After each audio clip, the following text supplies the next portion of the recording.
My name is Amber Wilson, and I'm 26 years old.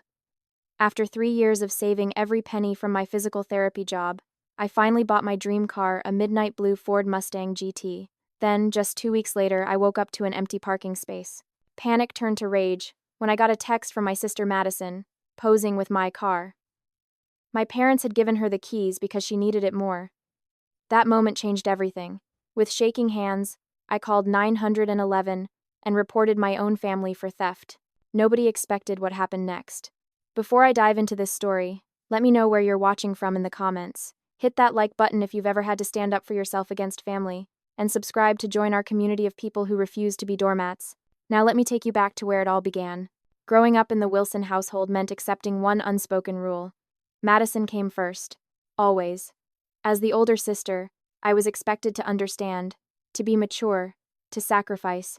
My sister was 4 years younger, but somehow that translated to her getting the bigger bedroom, new clothes, and all of our parents' attention. When Madison wanted to join gymnastics, my parents drove her to practices 3 towns over, 5 days a week.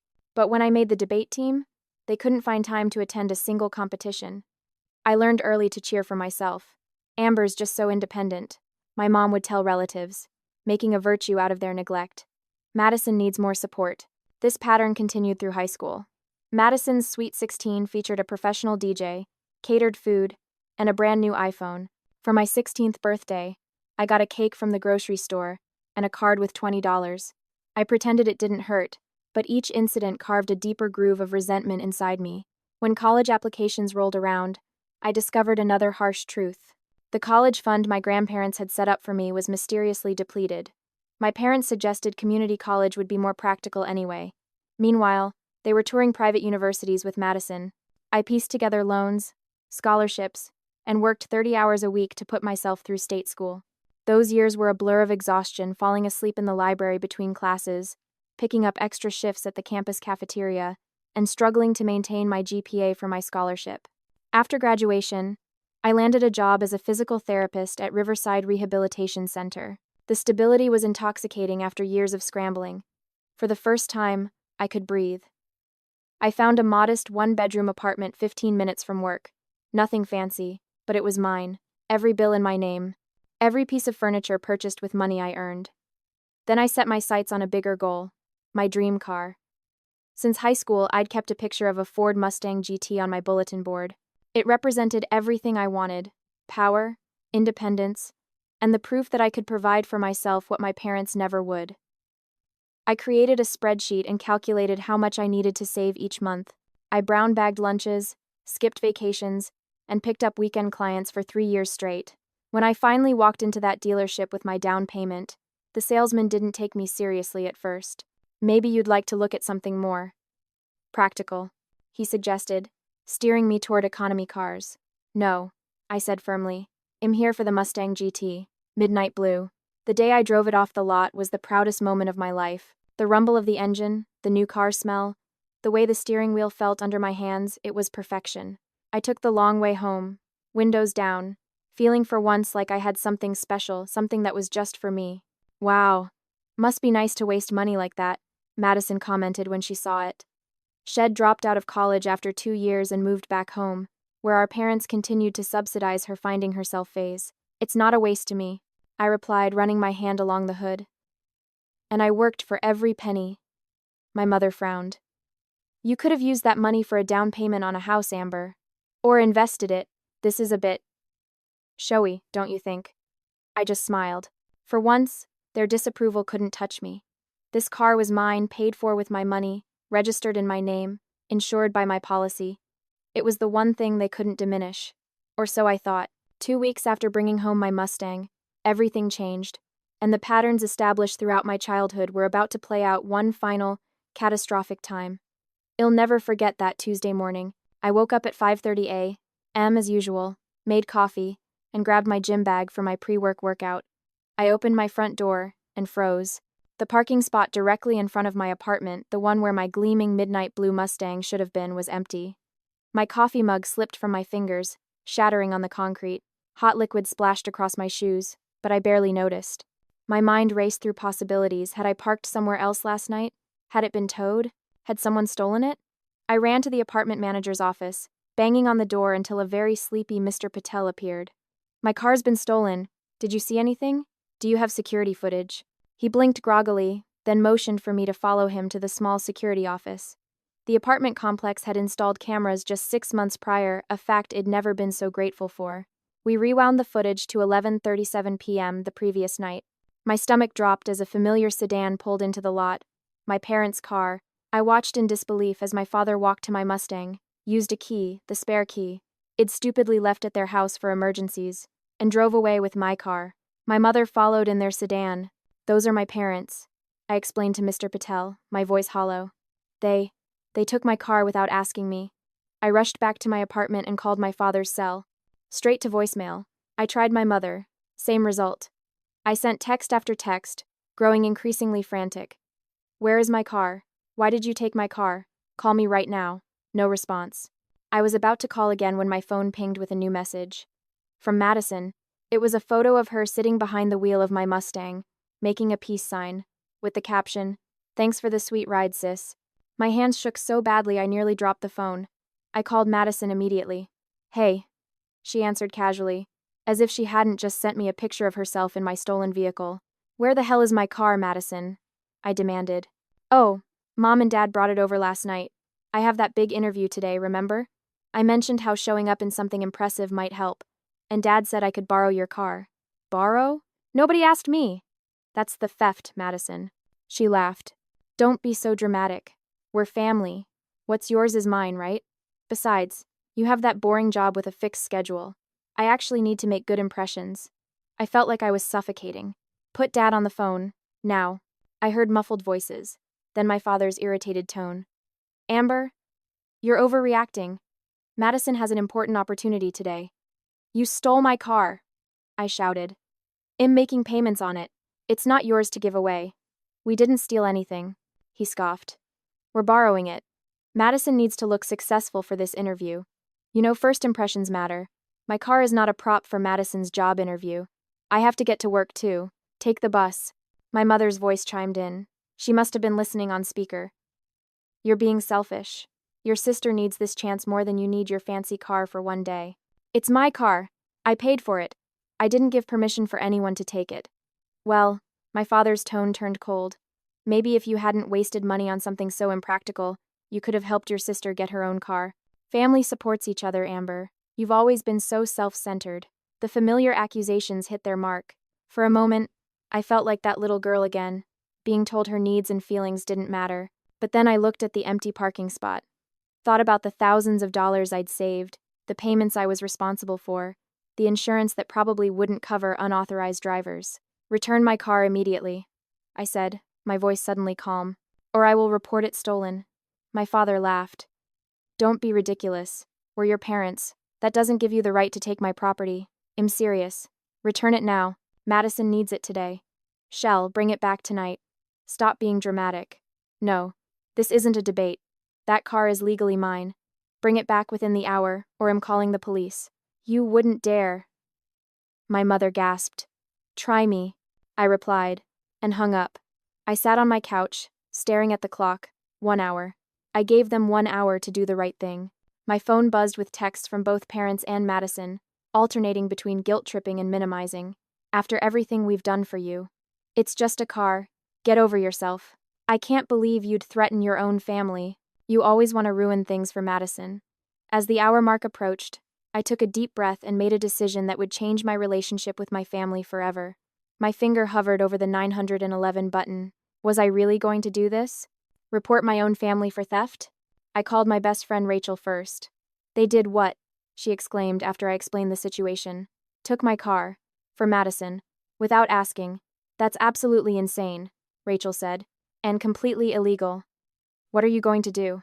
I threatened to call the police if they don't return it within the hour. That hour's almost up. And they haven't brought it back. No. Instead, I've gotten about 20 texts about what a terrible daughter and sister I am. Rachel was silent for a moment. Amber, I know they're your family, but this is theft. Plain and simple. If it were anyone else, would you hesitate to report it? She was right. If a neighbor or coworker had stolen my car, I wouldn't think twice about calling the police. Why should my family get a free pass to disrespect my boundaries and take my property? You've worked so hard for that car, Rachel continued. And this isn't about the car. Not really. It's about them never respecting you. I know, I whispered. I'm scared of what happens if I do this. Be more scared of what happens if you don't. This pattern will never end unless you stand up for yourself. After hanging up, I checked the time. The hour was up. No car in my parking spot. No apologetic phone call. Just more texts accusing me of selfishness. With trembling fingers, I dialed 911. 911, what's your emergency? The dispatcher asked. I'd like to report a stolen vehicle. I said, my voice surprisingly steady. I gave her my information and explained the situation, that I had video evidence of who took it, that it was my parents, that they didn't have permission. An officer will be there shortly, she assured me. 30 minutes later, Officer Daniels arrived. He was younger than I expected, maybe early 30s, with kind eyes that turned serious as I showed him the security footage. So this vehicle is solely in your name, he confirmed. Yes, I'm the only one on the title and loan, the only authorized driver on the insurance, and they used a spare key you had given them. I nodded, feeling foolish. For emergencies only, I never gave permission for them to take the car, especially not to give it to my sister.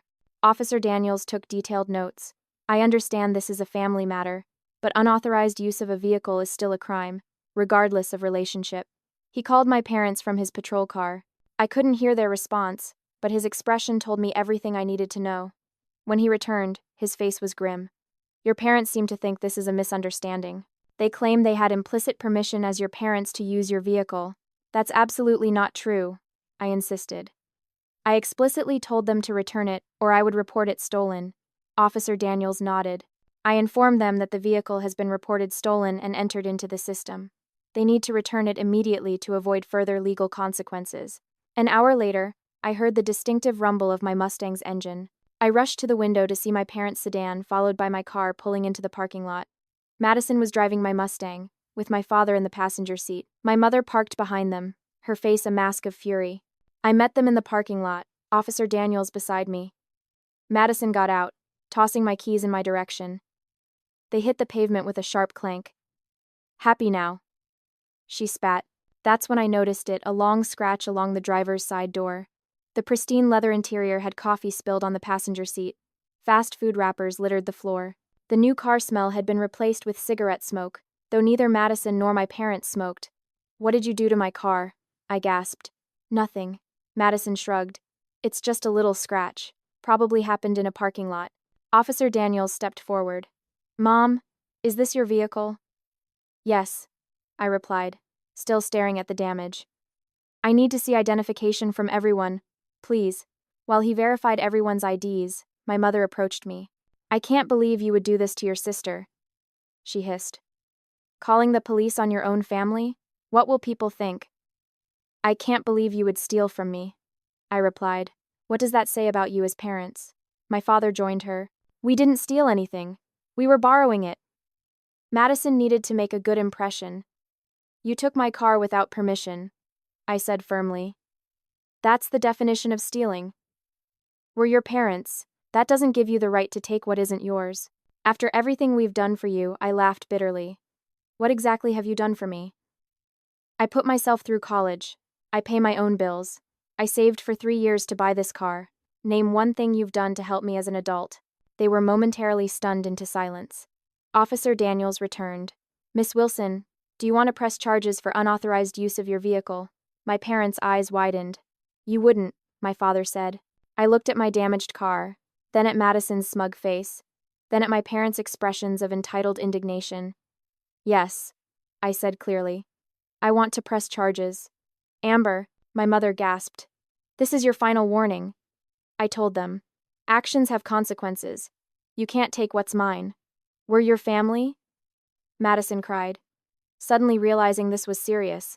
Family respects each other, I replied. You clearly don't respect me.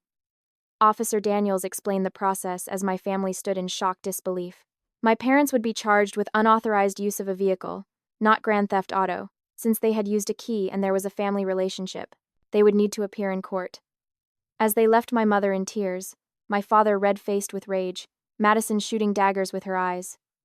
I felt a strange mixture of guilt and liberation. For the first time in my life, I had stood up to their entitled behavior, but I knew the war had just begun.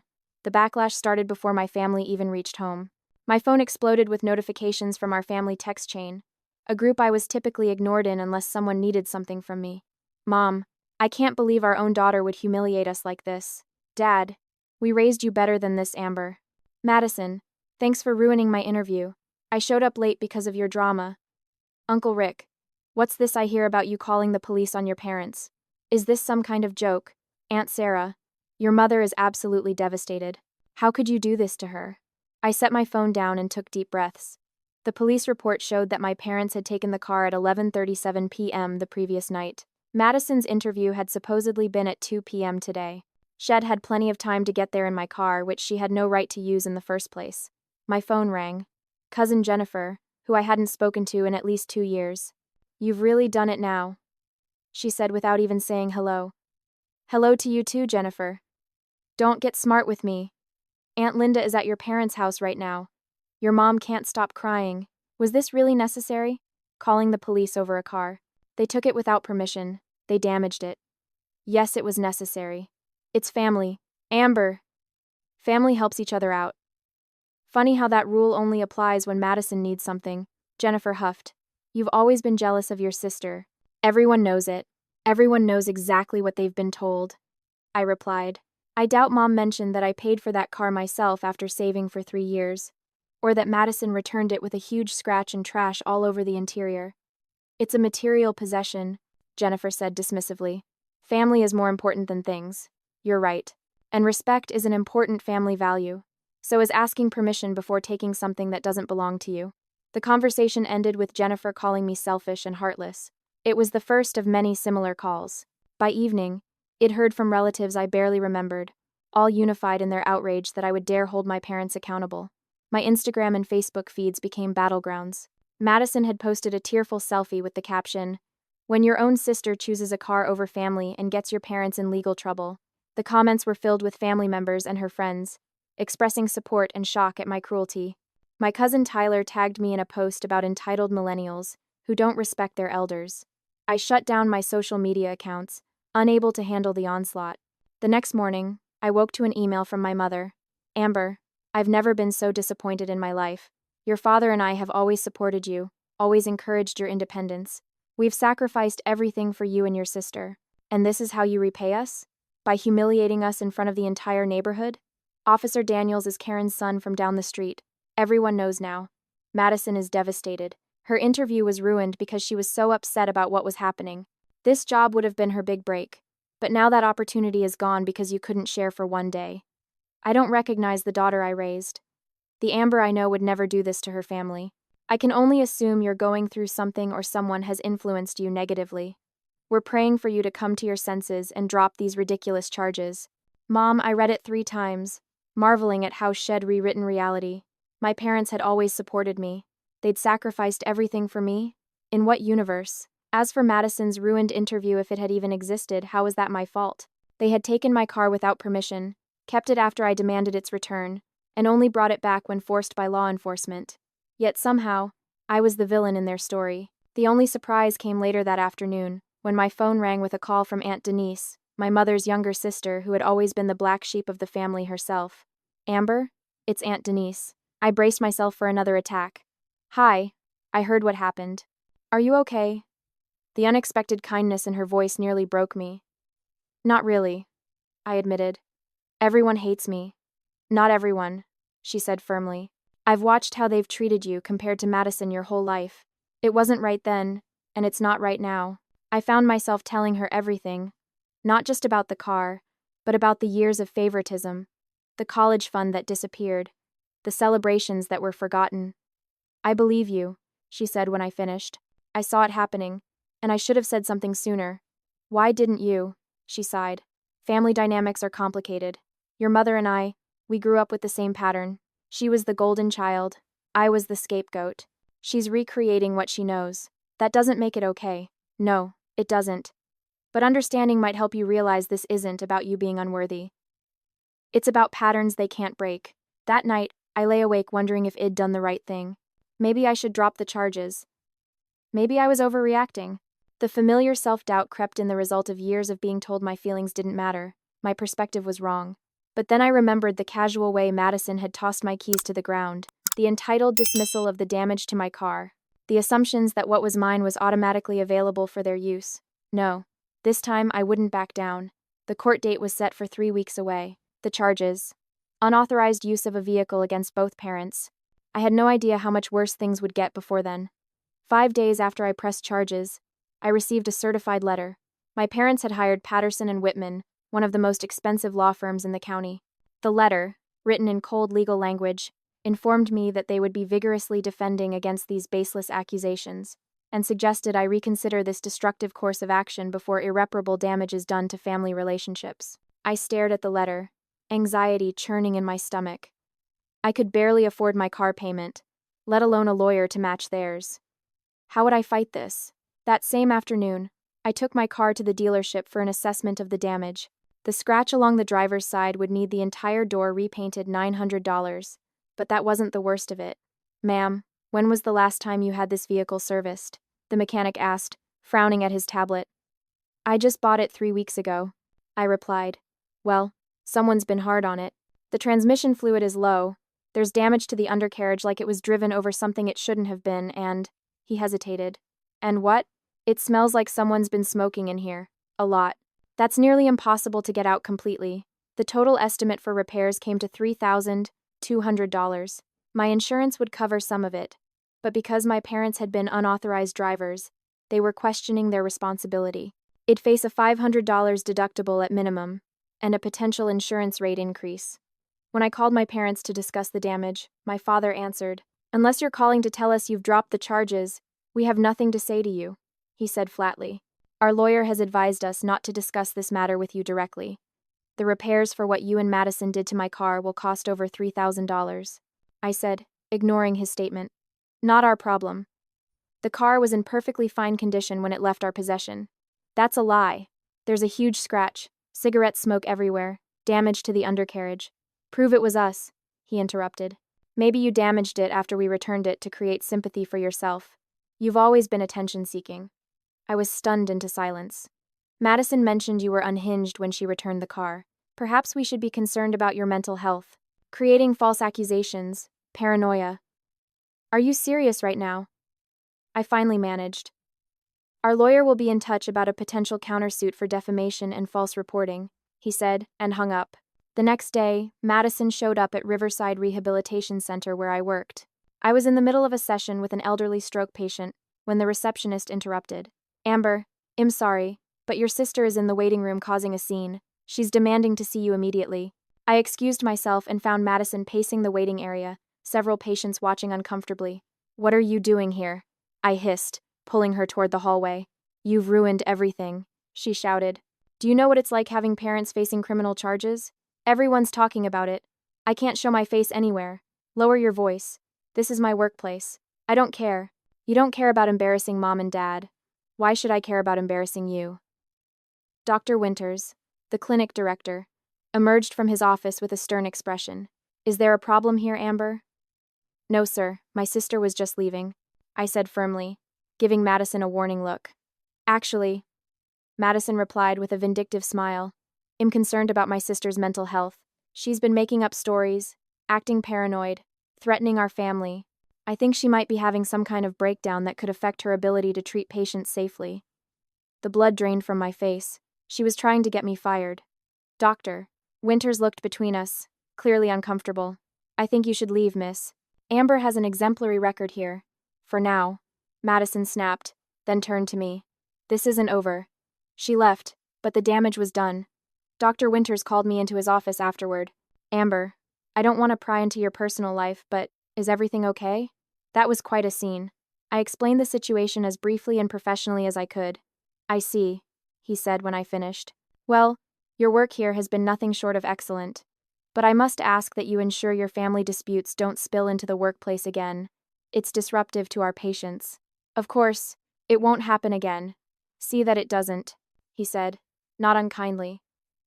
"This is a warning, not a write-up. But if there's another incident..." The threat hung in the air. My job, my livelihood, The career I'd worked so hard for was now at risk because of this conflict. That evening, I returned home to find an anonymous note tucked under my windshield wiper. Drop the charges, or next time it won't just be a scratch. Panic seized me. Were they threatening to damage my car again? Or worse? I looked around the parking lot, suddenly feeling exposed and vulnerable. Who had left this? My parents wouldn't go this far, would they? I installed a dash cam the next day, along with a steering wheel lock. I paid extra for a security service that would alert me if my car alarm went off. These additional expenses strained my budget even further, but I couldn't risk more damage. The family campaign against me intensified. My aunt forwarded me an email my mother had sent to the entire extended family, detailing my troubled history. Amber has always struggled with jealousy toward her sister. As a child, she would break Madison's toys when she thought no one was looking. In high school, she spread rumors about Madison to her friends. We've tried to get her help, but she refuses to acknowledge her issues. This latest incident is just another attempt to hurt Madison by hurting us. We're heartbroken but trying to approach this with compassion for Amber's obvious mental health struggles. It was fiction. All of it. I had never broken Madison's toys or spread rumors about her, but as I read comments from relatives expressing sympathy for my parents' difficult situation with their troubled daughter, I realized the truth didn't matter. They had already decided their narrative. I felt completely alone. Friends who had initially supported me began to question whether I was taking things too far. Maybe just drop the charges, they suggested. Is it really worth all this? Only Rachel and Aunt Denise stood firmly by me. They're gaslighting you, Rachel insisted. This is exactly why you needed to stand up to them. As the court date approached, I wondered if I had the strength to see this through. My parents had resources, social support, and a lifetime of practice manipulating the truth. All I had was the knowledge that I was right, and some days, even that certainty wavered under the weight of their campaign against me. But then I'd look at my damaged car, the car I had sacrificed so much to earn, and my resolve would harden again. This wasn't just about a vehicle. It was about decades of being treated as less than, of having my boundaries violated, of being expected to give while they only took. For once in my life, I would not back down. A week before the court date, I was organizing files for a consultation with a legal aid attorney, the best I could afford, when Michael Kim, the new physical therapist who had joined Riverside 3 months ago, stopped by my office. Sorry to interrupt, he said, noticing the scattered papers on my desk. Bad time. No worse than usual. I sighed, attempting a smile. What's up? Michael hesitated. This might be overstepping, but I overheard part of what happened with your sister last week. Are you okay?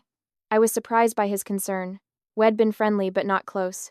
In managing, I replied cautiously. I couldn't help noticing those look like legal documents, he continued, nodding toward my desk. My brother's a lawyer. Family law. Mostly. But he might be able to recommend someone good for whatever you're dealing with. I hesitated, then decided I had nothing to lose. I gave him the abbreviated version of the situation. His eyes widened. That's intense. And incredibly unfair. Tell me about it. Let me call my brother tonight, Michael offered. No pressure, but legal help is expensive, and having the right representation matters. The next day, Michael gave me the contact information for Catherine Reyes, an attorney who specialized in family disputes and property claims. She sometimes takes cases pro bono if they interest her. My brother says she's brilliant and she can't stand entitled parents. I called Catherine that evening, expecting to leave a voicemail. Instead, she answered directly. Catherine Reyes speaking. I stammered through an introduction and explanation of how I got her number.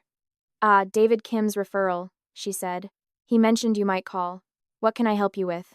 I explained my situation, trying to sound as coherent and rational as possible. So your parents took your car without permission to give to your sister, damaged it, then lawyered up when you reported the theft, she summarized. Yes, and now they're saying I damaged it myself to frame them, that I'm mentally unstable, and they're threatening a countersuit for defamation. Catherine was silent for a moment. Miss Wilson, are you free tomorrow at 4 p.m.? I'd like to discuss your case in person. The next day, I sat across from Catherine in her office, surrounded by impressive law degrees and awards. She was younger than I expected, maybe mid-30s, with sharp eyes and an even sharper mind. Let me be blunt, she said after Id shared the full story. Your parents have created a narrative where you're unstable and vindictive. We need to flip that script with evidence. I have the security footage of them taking the car, I offered. Good start. But we need more. Has there been a pattern of your parents favoring your sister, or taking your property without permission? I laughed bitterly. My entire life. Can you prove it? I thought about it. Maybe. It'd need to look through some old records. Do that. Also, get statements from anyone who has witnessed the favoritism firsthand. Friends who saw how differently you were treated. Teachers, neighbors, anyone. My Aunt Denise. I suggested. She's the only relative who believes me. Perfect. One more thing, have your parents had financial control over anything of yours in the past? Bank accounts? Inheritance? College funds? I froze. My grandparents set up college funds for both Madison and me. When it was time for me to go to college, my parents said the money was gone. I had to take out loans and work through school. Madison went to a private university with no loans. Catherine's eyes gleamed. Do you know which bank held these accounts? Or who the trustee was? My grandparents used First National.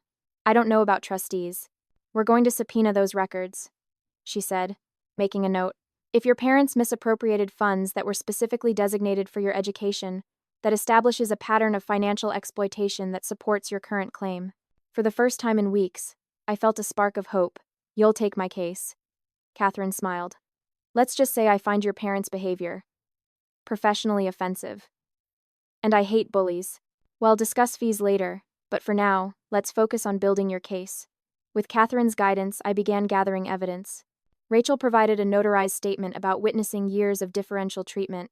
My high school debate coach remembered how my parents never attended my competitions despite my success on the team. But the most surprising support came from Madison's ex-boyfriend Tyler. Id found him on social media and messaged him, not expecting a response. To my shock, he called me the same day. I've been following what's happening through mutual friends, he said. I'm not surprised. You're not. Madison totaled 2 cars while we were dating. Both times, your parents bought her new ones within weeks. When I wrecked my car, she was genuinely confused why my parents expected me to pay for repairs myself. She said, and I quote, "That's what parents are for. Would you be willing to provide a statement about this?" I asked. Absolutely. I've moved on. But the entitlement drove me crazy. Oh. And you should know Madison didn't have a job interview that day. We have mutual friends at the company she claimed to be interviewing with. They've never heard of her applying there. The pieces were falling into place. With Catherine's help, I obtained the records for my grandparents' college fund. What we discovered was worse than it imagined. My grandfather had established a trust with $50,000 for each grandchild's education. As trustees, my parents had legally accessed my fund when I turned 18 and transferred nearly all of it to Madison's account. There was clear documentation showing they had depleted my educational trust just months before I started college, while Madison's grew by a suspiciously similar amount. This is significant, Catherine said when we reviewed the records. It establishes a clear pattern of financial favoritism and inappropriate handling of funds specifically designated for you. It supports our argument that taking your car wasn't a one-time misunderstanding but part of a long-standing pattern of entitled behavior regarding your property. As we continued investigating, more evidence emerged. Old bank statements showed my parents had opened a credit card in my name when I was 19 without my knowledge and ran up over $5,000 in charges for items shipped to their house. I'd never seen the statements because they used their address for billing. They had eventually paid it off, but the unauthorized account had damaged my credit for years. This is identity theft, Catherine said bluntly. We won't pursue charges for this since it's outside the statute of limitations. But it further demonstrates their disregard for your financial boundaries. With each discovery, the fog of self-doubt lifted further. I wasn't crazy. I wasn't overreacting. My parents' behavior wasn't normal or acceptable, it was systematically abusive. We have enough to not only defend against their claims, but to potentially file a countersuit for the damage to your vehicle and the history of financial exploitation, Catherine explained during our final meeting before court. However, I recommend we focus on the immediate charges for now. Introducing the evidence of past exploitation will strengthen our case by establishing pattern and context. The day before court, I received another message from Madison's ex, Tyler. Thought you should know Madison crashed her first car by texting while driving. The second one she lent to friends who were drunk, and they wrapped it around a tree. Both times, your parents told family it was mechanical failure and bad luck. Just another example of how they cover for her. All the pieces were in place. With Catherine's representation, Rachel's unwavering support, and the mounting evidence of my parents' pattern of behavior, I felt prepared to face them in court. The lifelong dynamic of being the overlooked, exploited daughter was about to be examined in the harsh light of legal scrutiny. For once, my parents wouldn't be able to rewrite reality to suit their narrative. The truth would finally have its day. The morning of the court date, I woke to an email notification that made my blood run cold. My parents' attorney had filed a motion to dismiss the charges, claiming malicious prosecution and abuse of the judicial system for personal vendettas. I immediately forwarded it to Catherine, who called me within minutes. "Don't panic," she said firmly. "This is a standard intimidation tactic. They're hoping you'll drop the charges rather than face their counterattack. The motion has no legal merit. We have clear evidence they took your vehicle without permission. What if the judge grants it anyway?" I asked, my voice shaking. "Then we appeal." "But that's unlikely. Judges see through these tactics. Get dressed, take a deep breath, and I'll meet you at the courthouse." I put on my most professional outfit, a navy blue pantsuit I reserved for important patient meetings. As I applied minimal makeup, I noticed my hands trembling. Despite Catherine's confidence, fear gnawed at me. My parents had spent a lifetime convincing others they were right, and I was wrong. What if they did the same with the judge? When I stepped outside to leave, I discovered my car had been vandalized again. All 4 tires were slashed, and someone had keyed a single word into the paint: bitch. I called Catherine, then the police, then a rideshare. Officer Daniels arrived to take the report, looking grimly at the damage. "Any idea who might have done this?" he asked, though his expression suggested he already suspected. "I have theories," I replied carefully, "but no proof." "Convenient timing," he noted. "Day of your court appearance." The rideshare arrived, and I left Officer Daniels documenting the damage. Catherine met me on the courthouse steps, her expression darkening when I told her about the vandalism. "Well, add it to our evidence," she said. "This demonstrates escalation and intimidation." Inside, the courthouse bustled with morning cases. I spotted my parents sitting with their attorney, a silver-haired man in an expensive suit. Madison sat behind them, scrolling through her phone as if bored by the proceedings. None of them looked in my direction.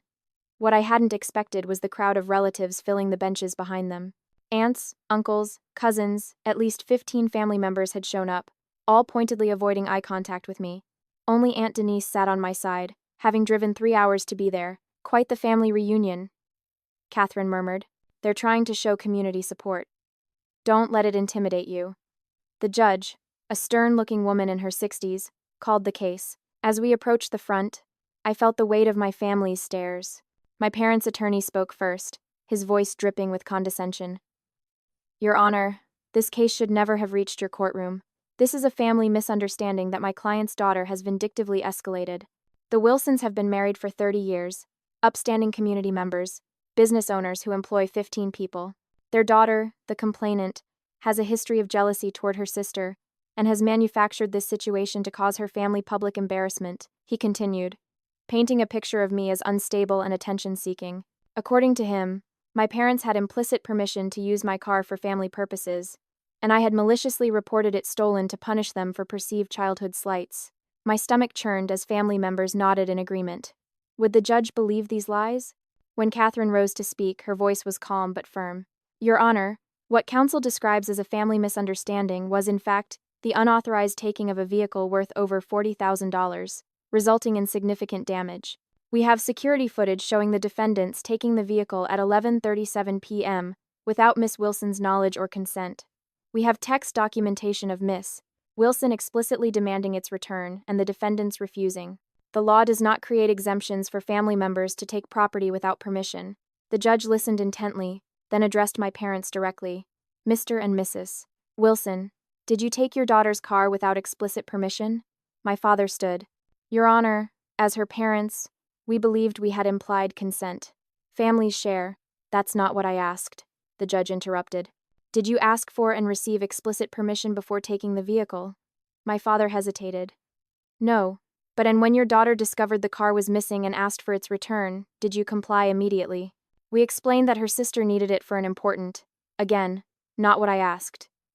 "Did you return the vehicle when requested?" "Not immediately, no." The judge made a note. "Miss Wilson," she said, turning to me, "is this vehicle solely in your name? Are you the only person on the title and loan?" "Yes, Your Honor." "And did you at any time give your parents or sister permission to use this vehicle on the date in question?" "No, Your Honor." My parents' attorney jumped in. "Your Honor, we have evidence suggesting Miss Wilson has fabricated or exaggerated the damage to the vehicle. We believe this entire case stems from long-standing sibling rivalry and counselor. The judge cut him off. Stick to the facts of this specific incident. Catherine seized the opening. Your Honor, the defense is attempting to create a narrative of family dysfunction to distract from the simple facts. My client's property was taken without permission. Her demand for its return was refused, and the vehicle was returned damaged. We have documentation of all damages, including the mechanic's assessment. The proceedings continued, with each side presenting evidence. Catherine methodically presented the security footage, text messages, and damage reports. My parents' attorney tried repeatedly to introduce character testimony from family members, but the judge limited these as irrelevant to the specific charges. Just when it seemed we might be making headway, Madison was called to testify. She took the stand wearing a conservative dress I'd never seen before, her usual heavy makeup replaced with a more natural look. She looked like the perfect young professional, nothing like the entitled sister I knew. Madison, her parents' attorney began, can you tell us about your relationship with your sister? Amber has always been. Madison's voice caught, and she dabbed at her eyes with a tissue. Competitive, jealous. When we were kids, she'd get upset if I got attention. As adults, she makes everything a comparison. When I moved back home after college, she seemed to resent that our parents were helping me. And the incident with the car, I had an important job interview. My car was in the shop, and I mentioned being worried about transportation. Our parents suggested borrowing Amber's car since she was just going to work like normal. I assumed that asked her. I never would have taken it if I'd known she hadn't given permission. It was a masterful performance. Madison portrayed herself as an innocent bystander, caught between warring family members. According to her, Shed had no idea there was a problem until the police showed up. She claimed Shed tried to apologize to me multiple times, but Id refused to speak to her. And did your sister ever mention being upset about her college fund before this incident? The attorney asked. Catherine objected immediately. Irrelevant, and outside the scope of the current charges. Am establishing pattern of behavior, Your Honor. The defense attorney argued. To my horror, the judge allowed it. Madison's eyes widened in practiced innocence. College fund? I don't know anything about that. Our grandparents helped us both with school. Amber chose to work through college. She was always independent, always wanting to prove she didn't need anyone's help. It took every ounce of self-control not to shout out the truth. When Catherine cross-examined her, Madison maintained her composure, artfully dodging direct questions, and returning to her narrative of me as the jealous, unstable sister. By the time court recessed for lunch, I felt physically ill. Catherine guided me to a private conference room. They're good, she admitted. Madison is very convincing. She's had a lifetime of practice. I said bitterly. What do we do now? We stick to the facts. The judge seemed skeptical of their implied consent defense, and we still have our strongest evidence to present this afternoon. During the break, I checked my phone to find a barrage of new messages. Word had spread about Madison's testimony, with relatives praising her grace under pressure and condemning my vendetta. Even worse, someone had created a Facebook page titled Justice for the Wilsons, portraying my parents as victims of their ungrateful daughter's revenge campaign. When we returned to court, I felt the weight of defeat pressing down on me. My boss had texted that concerns had been raised about my professional judgment, and we needed to talk when the case concluded. My apartment manager reported that other tenants were uncomfortable with the ongoing drama in the parking lot. It seemed my entire life was unraveling. Catherine noticed my despair. Don't give up, she whispered. Remember why we're here. This isn't just about the car. As the afternoon session began, my parents' attorney called my father to testify. He painted a picture of a loving family torn apart by my inexplicable hostility. According to him, they had simply tried to help Madison while assuming I would understand, as any normal family member would. We've always supported both our daughters equally, he claimed with a straight face. This vindictive response has shocked us. We're deeply concerned about Amber's emotional state. I felt something snap inside me. After a lifetime of being gaslit, of having my reality denied, of being told my feelings were wrong or invalid, I couldn't take it anymore. I put my head in my hands and began to sob silently at first. Then with shuddering breaths I couldn't control. The judge called a 15-minute recess. Catherine led me back to the conference room. I'm sorry, I choked out. I've ruined everything. You haven't ruined anything, she said firmly. This is a normal reaction to trauma and gaslighting. Take these 15 minutes. Feel it all. Then we go back in, and we fight. I nodded, trying to regain my composure. But in that moment, Watching my family's united front of lies, I wondered if the fight was worth it. Maybe I should drop the charges, accept the loss, cut my family out of my life, and try to move on. I don't know if I can do this, I whispered. You can, Catherine insisted. And you must, not just for yourself, but for every person who's been told their boundaries don't matter, that their property isn't really theirs, that their feelings aren't valid. This case is bigger than a car now. I took a deep breath, dried my eyes, and prepared to face my family once more. But the voice of doubt whispered that I had already lost, if not in court, then in every other area of my life that mattered. When court resumed, Catherine's energy had shifted. Gone was the measured, methodical approach of the morning. Now, her eyes held a determined fire. Your Honor, she began, the defense has worked diligently to portray this case as a family squabble blown out of proportion. They've attempted to put my client's character on trial, rather than address the actual charges. I'd like to refocus on the facts.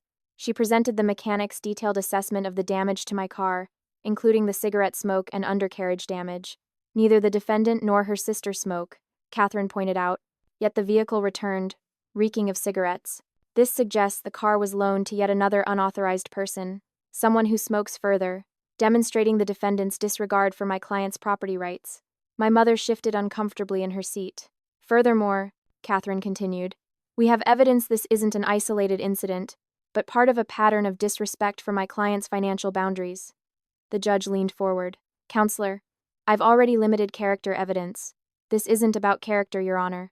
It's about establishing pattern and context for the current charges. May I proceed? The judge nodded cautiously.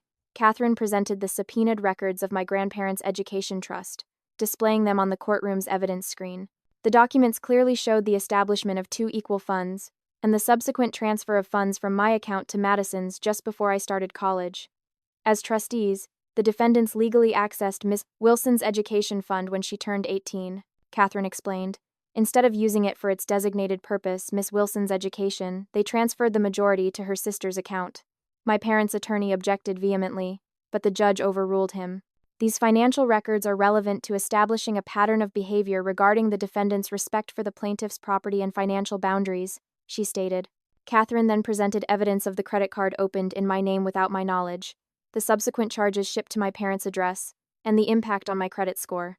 Your Honor, these documents demonstrate that the unauthorized use of Miss Wilson's vehicle was not a misunderstanding or one-time lapse in judgment, but consistent with a years-long pattern of treating her property and financial resources as communal family assets, while not extending the same treatment to her sister. The judge examined the documents carefully, then addressed my parents directly. Mr. and Mrs. Wilson, did you transfer funds from your daughter Amber's education trust to your daughter Madison's account? My father cleared his throat. We reallocated family resources based on need. Madison's university was more expensive, and Amber had scholarships available to her. That wasn't my question, the judge said sharply. Did you transfer the funds that were specifically designated for Amber's education to Madison's account? Yes, but did you open a credit account in Amber's name without her knowledge or consent? It was for family expenses that benefited everyone, my father insisted. Again, not my question. Did you open the account without her knowledge or consent? Technically, yes. The atmosphere in the courtroom had shifted. Family members who had been nodding along with my parents' testimony now looked uncomfortable. Madison stared at her lap, avoiding eye contact with anyone. The judge called both attorneys to the bench for a whispered conference. When they returned to their tables, Catherine looked satisfied while my parents' attorney appeared grim. In light of the evidence presented, the judge announced, I'm prepared to rule on this matter. My heart pounded as she continued. The evidence clearly establishes that the defendants took the plaintiff's vehicle without permission, refused to return it when requested, and returned it with significant damage. The defense's claim of implied consent due to family relationship has no legal merit. Property rights do not dissolve within family units. She looked directly at my parents. Mr. and Mrs. Wilson, I find you guilty of unauthorized use of a vehicle. You are ordered to pay restitution for all damages to the vehicle, totaling $3,248.76, plus court costs. Additionally, you will each serve 40 hours of community service. My parents looked stunned. Madison had gone pale. Furthermore, the judge continued, based on the evidence of previous financial boundary violations, I am issuing a temporary restraining order, prohibiting the defendants from accessing any of the plaintiff's financial accounts, property, or personal belongings. Any violation will result in criminal contempt charges. She turned to me. Miss Wilson, while this court cannot adjudicate the past financial exploitations due to jurisdiction and statute limitations, I strongly encourage you to file a civil suit to recover those damages if you wish to pursue them. The judge gavelled the case closed. Catherine squeezed my arm. We won, she whispered. I sat in shock, unable to fully process what had just happened. For the first time in my life, someone in authority had looked at the dynamic between my family and me and seen the truth. My reality hadn't been dismissed or rewritten. My boundaries hadn't been treated as unreasonable or selfish. I had been validated. As we gathered our materials to leave, Madison approached our table. Catherine tensed, ready to intervene, but Madison didn't look combative.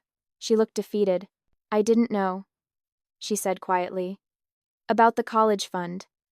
I always thought Grandma and Grandpa just gave me more because they liked me better. I didn't know what to say. After years of competing for every scrap of recognition or resource, it was jarring to see Madison subdued.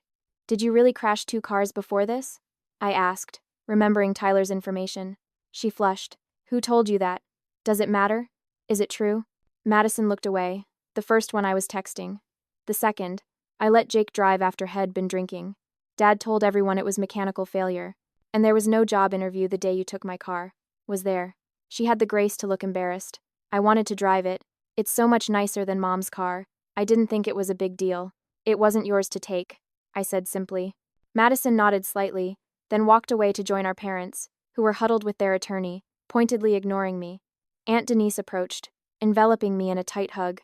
I am so proud of you, she whispered. You stood up not just for yourself, but for every scapegoat child who's been told their feelings don't matter. As we left the courthouse, I felt lighter than I had in years. The weight of trying to earn my family's equal treatment, a battle I could never win, had finally lifted. I understood now that their treatment of me had never been about my worth. It had been about their dysfunction. For the first time, I was truly free. 6 months have passed since that day in court, and sometimes I still can't believe how much has changed. The journey hasn't been easy, but it has been necessary and, ultimately, healing. After the verdict, my parents paid the restitution as ordered but made it clear they considered the matter far from closed.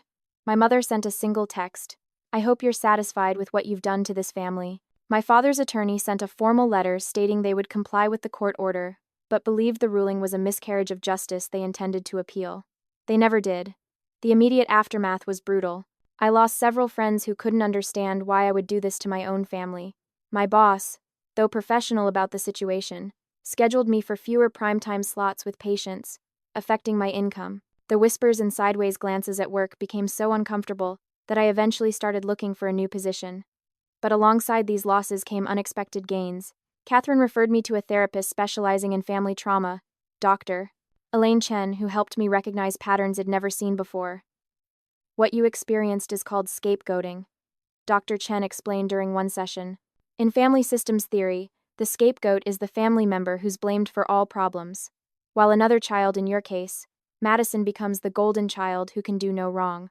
But why? I asked. What did I do to deserve being the scapegoat? Nothing, she said firmly. Absolutely nothing. Scapegoating happens because the parents need someone to blame for their own shortcomings or the family's dysfunction. It's never about anything the scapegoat child did wrong.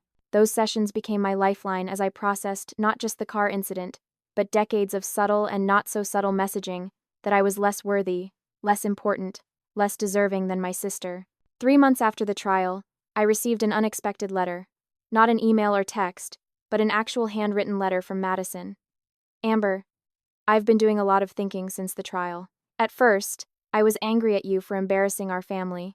But after seeing the evidence about the college fund and talking to Tyler, yes, I know you spoke with him, I've started questioning things I always took for granted. I always thought I was Dad and Mom's favorite because I was better somehow, more charming, more talented, more deserving. It never occurred to me that what they were doing wasn't normal or fair to you. I'm not saying I understand everything yet. I'm still working through a lot of confusion about our family. But I wanted you to know I'm trying to see things from your perspective for the first time. I'm sorry about your car. I shouldn't have taken it without asking you directly, and I should have told Mom and Dad that it wasn't okay. I don't expect forgiveness or even a response. I just wanted you to know I'm thinking about things differently now. Madison, I read the letter multiple times, searching for the manipulation, the guilt trip, the hidden agenda. But for once, it seemed genuine. Madison wasn't asking for anything, not forgiveness, not reconciliation, not even a response. She was simply acknowledging a truth she was beginning to see. I didn't respond immediately. Dr. Chen helped me process my complex feelings about the letter and decide what, if any, relationship I wanted with my sister moving forward. Forgiveness doesn't mean reconciliation, she reminded me. You can forgive someone for your own peace without allowing them back into your life in the same way. Meanwhile, my professional life took an unexpected turn. Michael, whose brother had connected me with Catherine, approached me with an opportunity. A friend of mine is opening a new physical therapy practice across town, he explained. They're looking for someone with your experience. The pay is better, and you'd have more autonomy. I recommended you. The interview went well, and I started my new position a month later. Without the cloud of family drama hanging over me, my confidence in my work returned. My new colleagues knew nothing about the court case or my family, allowing me to be judged solely on my professional merits. Rachel has remained my steadfast friend throughout this journey. When I had to move out of my apartment after continued harassment from family members who ignored the restraining order, she helped me find a new place and recruited friends to help with the move. You know, she said as we unpacked boxes in my new apartment, I always admired how you put yourself through school and saved for that car. But watching you stand up to your family, that's a whole other level of badass. My car has been repaired, though I considered selling it for a while. Too many bad memories associated with it, but ultimately, I decided to keep it. This car represents not just my financial independence, but now my emotional independence as well. Every time I drive it, I'm reminded of my strength and resilience. As for my parents, they maintain that I overreacted and betrayed the family. The last I heard, they've rewritten the narrative completely, telling relatives that I had a mental health episode triggered by work stress and hopefully will come to my senses eventually. They've never acknowledged the financial exploitation or their favoritism. I don't expect they ever will, and that's okay. My worth is no longer determined by their validation. Aunt Denise has become a surrogate mother figure, in many ways. She calls weekly, remembers my birthday, and celebrates my achievements without qualification or comparison. Through her, I've learned what healthy family love looks like: supportive, without being suffocating, proud without being possessive. Recently, I received another letter from Madison, saying she's moved out of our parents' house, started therapy, and is working on building an independent life.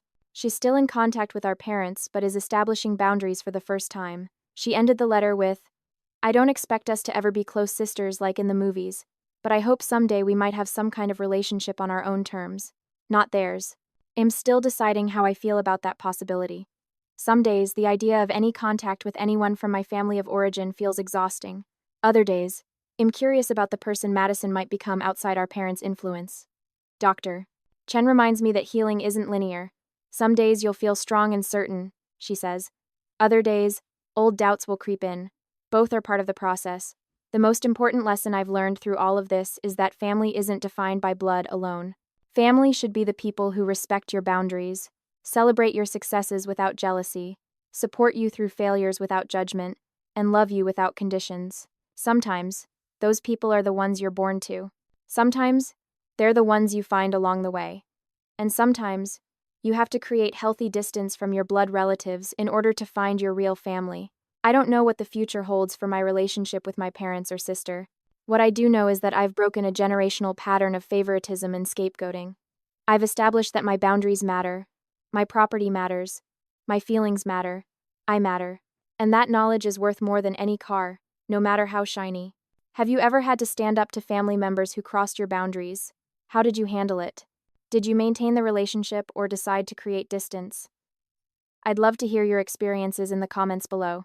Remember to like this video if my story resonated with you, subscribe for more real-life stories, and share with anyone who might need to hear that it's okay to set boundaries with family. Thank you for listening to my journey, and I hope it helps anyone facing similar challenges find their strength to stand up for themselves.